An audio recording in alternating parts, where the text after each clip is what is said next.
So first of all a very good morning to all of you. आज हम लोग quadratic equation का एक क्वेश्चन सॉल्व करेंगे जो कि एनसीईआरटी एक्सरसाइज 4.1 का क्वेश्चन नंबर 2 का क्वेश्चन नंबर ए सॉल्व करेंगे। वो क्वेश्चन ये कहता है कि एक rectangle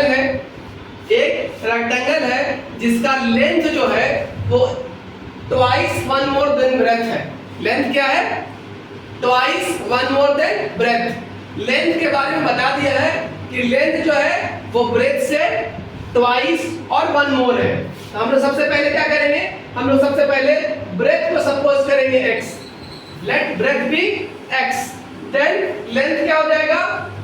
twice and one more, this is the length. और एक चीज और गिवन दिया हुआ है।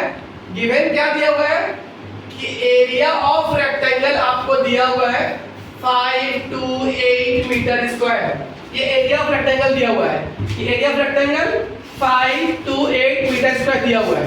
अब कैसे सॉल्व करेंगे हमसे? एरिया ऑफ रेक्टेंगल का फॉर्मूला क्या होता है?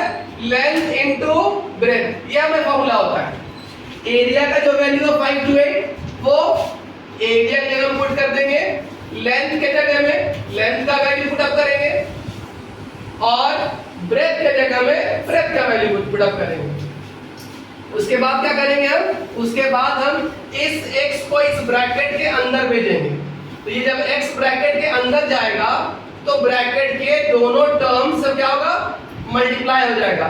x into 2x, 2x का square, x into 1 that equals to x, और इधर जो 5 to 8 है वो वैसा ही रहेगा। उसके बाद क्या करेंगे हम? उसके बाद हम ये करेंगे कि ये 2x प्लस x को ऐसे ही रख देंगे और ये 5 to 8 इधर प्लस में है, उस पार जाएगा तो क्या होगा? हम लोग जानते हैं ना कि जो इधर प्लस में रहता है उस पार जाएगा तो क्या हो जाएगा? वो माइनस में हो जाएगा। Very good. नाउ उसके बाद क्या करेंगे हम कि इन दोनों नंबर को पहले मल्टीप्लाई करेंगे। तो मल्टीप्लाई करेंगे तो क्या आएगा हमारे पास? 1056। अब इस 1056 को ऐसा तोड़ना है, ऐसा इसको स्प्लिट करना है कि तोड़ने से मेरा कितना आ जाए? ये बीच वाला टर्म का 1 आ जाए। कितना आ जाए? 1 आ जाए। तो कैसे तोड़ेंगे वो देखो। हम इसको करेंगे, this is called prime factorisation. इस तरीके को क्या बोलते हैं हम लोग? प्राइम फैक्टराइजेशन करते हैं।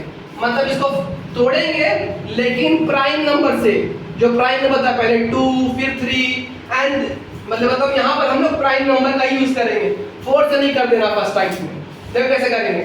2 से करेंगे तो 5 to 8, अगेन 2 से करेंगे तो 2 6 4, फिर 2 से करेंगे तो 1 3 2, फिर 2 से करेंगे 6 6, फिर 2 से करेंगे 33। यहाँ पर 5 2 आया। इन पांचों 2 को आपस में मल्टीप्लाई करेंगे हम तो क्या मिलेगा हम लोग को?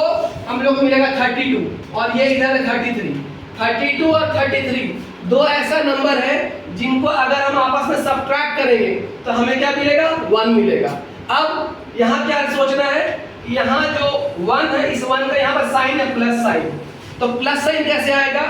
जैसा कि इन दोनों नंबर को सब्ट्रैक्ट करना पड़ रहा है तो सब्ट्रैक्ट करने के लिए एक में प्लस और एक में माइनस साइन होना जरूरी है। तो हम कैसे जानेंगे कि किसमें प्लस होगा और किसमें माइनस होगा? तो यहाँ जो साइन रहेगा वो हमेशा बड़े वाले नंबर पे रहेगा। किस पे रहेगा? हमेशा बड़े वाले नंबर पे रहेगा। और उसके अपोजिट में दूसरा साइन रहेगा। मतलब अगर हम यहाँ प्लस पुट अप किए तो यहाँ पर माइनस पुट अप होगा।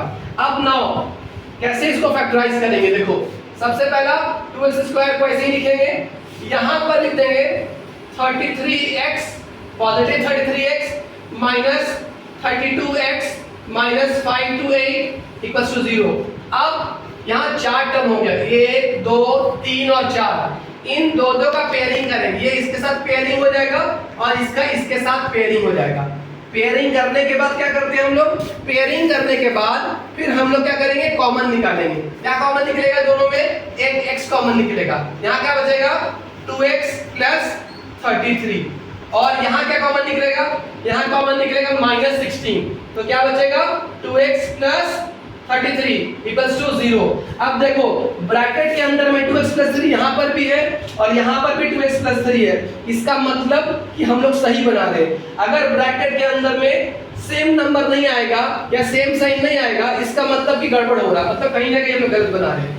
यहाँ भी सेम आ रहा, इसका मतलब हमारा फैक्टराइजेशन जो है वो ठीक जा रहा है। नाउ अब इतना टर्म में और इतना टर्म में हम लोग 2x प्लस 3 को कॉमन निकालेंगे, 2x प्लस 33 को कॉमन निकालेंगे, ब्रैकेट ओपन करेंगे, ये दिखाएगा, उसके बाद साइन के साथ ये दिखाएगा, फिर ब्रैकेट क्लोज कर देंगे। उसके बाद दोनों को मल्टीप्लाई करने से जीरो आ रहा, दो नंबर को मल्टीप्लाई करने से जीरो कब आता है?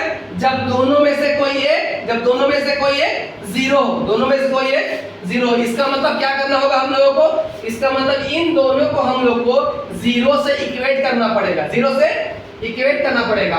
हम लोग x - 16 को जीरो से इक्वेट करेंगे, देन x + +16, और यहाँ पर इसको अगर हम जीरो से इक्वेट करेंगे x + 33 को, तो मेरा x का वैल्यू आ जाएगा -33/2।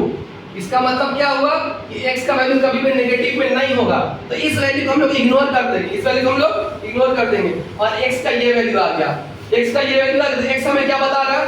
इसका मतलब कि हमें ब्रेथ का वैल्यू क्या मिल गया? ब्रेथ का वैल्यू हमें मिल गया 16। कितना मिल गया ब्रेथ का वैल्यू? 16। और लेंथ का वैल्यू कितना हो गया? 2 × 16 + 1 that equals to 32 + 1 equals to 33 metre, 33 metre.